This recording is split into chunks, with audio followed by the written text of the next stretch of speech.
रायगड सम्राट अल्पावधिक लोकप्रिय ठरलेले रायगड सम्राट रयतेच्या सेवेसाठी सदैव पुढे। रायगड सम्राट राजकीय, सामाजिक, शैक्षणिक, शेतीविषयक अचूक बातम्यांसाठी रायगड सम्राट न्यूजला सबस्क्राइब करा। नमस्कार पत्रकार मित्रो, आता माझ्या जमीन फसवणूक प्रकरणाचा म्हणजे जवळजवळ आता 4.5 वर्षापूर्वी मी जमीन विक्री केली होती, पण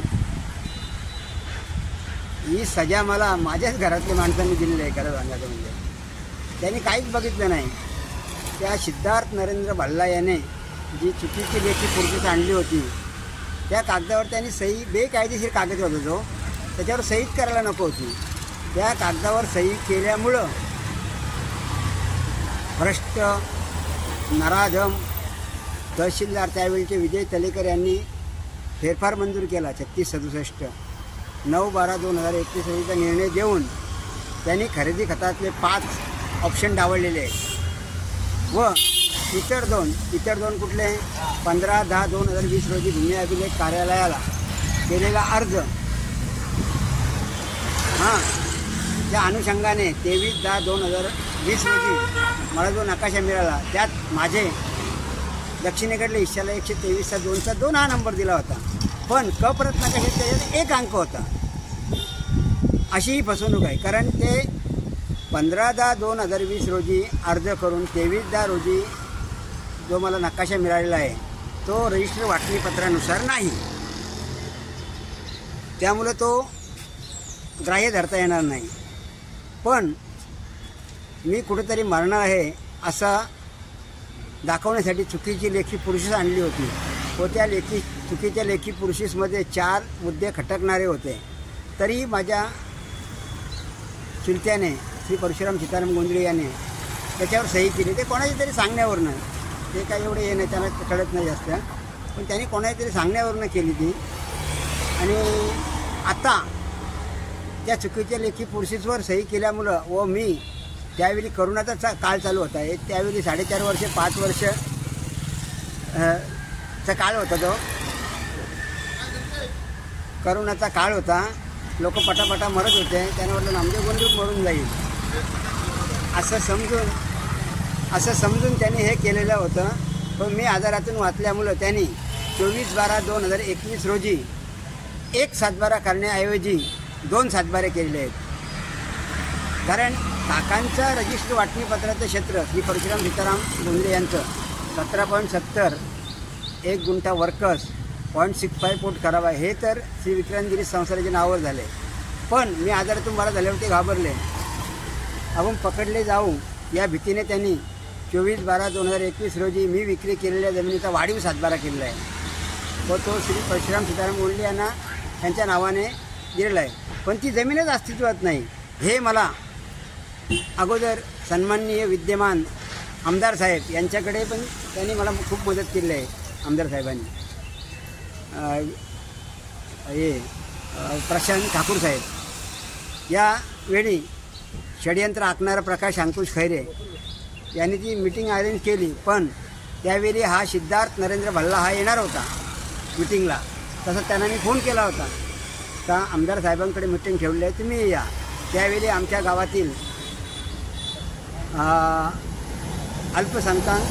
अल्पसंख्याक सेलचे अध्यक्ष तालुक्याचे नाशिर नूर मोहम्मद शेख हे पण आले होते, त्यावेळी माझे अन्नदाते जे के पाटील साहेबही होते, ते होते, पण प्रकाश अंकुश खैरे यांनी माझ्या चुलत्याला बोलवलं नाही। जमीन हडप त्यांची, ॲक्च्युली त्याने यायला पाहिजे होता, पण ते आले नाही। पण त्यांनी माझे साडो, माझ्या आत्याचा मुलगा आदरणीय दादा RG पवार साहेब हे आले होते व त्यावेळी मी सांगितलं प्रकाश खैरेला, बाबा तो सिद्धार्थ नरेंद्र भल्ला काय आला नाही तर मीटिंग काय घेऊ नका, तर तो जो करणार आहे तोच नाही आला तर मीटिंग कशाला। तो बोलतो नाही, नितीन भोईर आहे, तो एक एजंट होता, आणि बाळू सुर्वे, हरचंद नारायण सुर्वे पण ना आले, तर प्रकाश अंकुश खैरे यांनी, कारण आमदार साहेब बरोबर वेळेवर आले, त्यांनी मीटिंगला सुरुवात केली, तर नितीन भोईर एजंटकडनं हा प्रकाश अंकुश खैरे यांनी फाईल घेऊन त्यांनी 24/12/2021 रोजी झालेला सातबारा श्री परशुराम सीताराम गोंधळे यांच्या नावाने कसा बरोबर आहे हे तो आमदार साहेबांना पटवत होता व मी 24/12/2021च्या न्याय निर्णयाने झालेला सातबारा कसा चुकीचा आहे, कसा वाढीव आहे हे सांगत होतो. आमची हमरातुंडी चालली होती. तर मग प्रशांत दादांनी पण हे ओळखलं.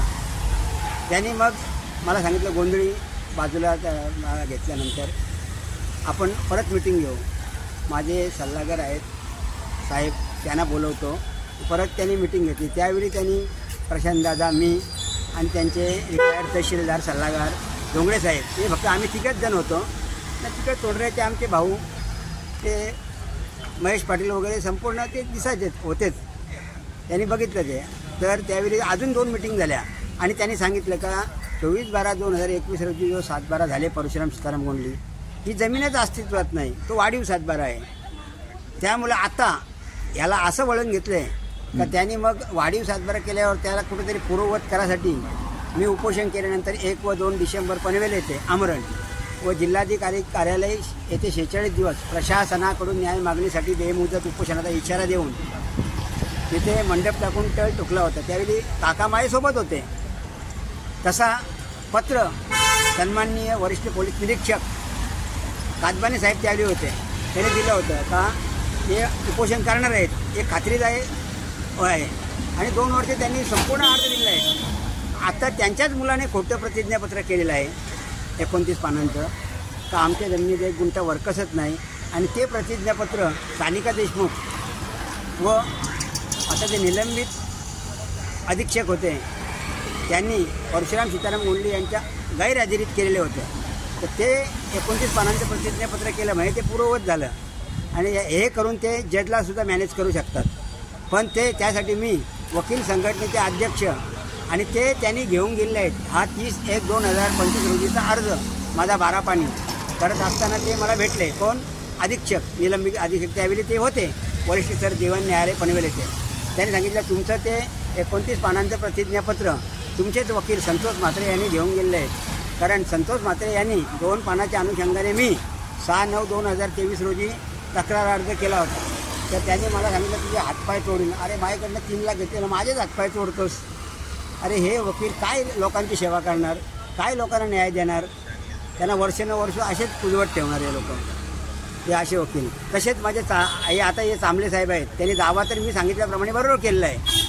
पण आता ते सुद्धा आता 6 ते 7 महिने झाले. त्यांनी 4 डॉक्युमेंट हवेत, चुकीचे आकारपत्र, रजिस्टर वाटणीपत्राचा नकाशा, 39 पानांचं खरेदी खत, हे ते देत नाही. याच्यासाठी ते काय बोलत नाही व त्यांची प्रेझेंटी लावतात. हे पण मॅनेज व्हायच्या मार्गावर आहे. ते मी त्यांनासुद्धा आता काढून टाकणार आहे आणि मी स्वतः ती केस लढणार आहे. तसा कंपनी मला मुभा दिला आहे व यांची कंप्लेंट 29 पानांचं प्रतिज्ञापत्र मिळावं म्हणून मी वकील संघटनेचे अध्यक्ष सन्माननीय मनोजजी भुजबळ साहेब यांना 10/7/2025 रोजी अर्ज केलेला आहे व त्यांनी तो अर्ज पुढे केलेला आहे. कारण ते माझे जवळचेच आहेत, तर त्यांचा भाऊ आणि मी दीपक कंपनीत कामाला आहे. तर आता ते मिळेल अशी आशा आहे. नमस्कार.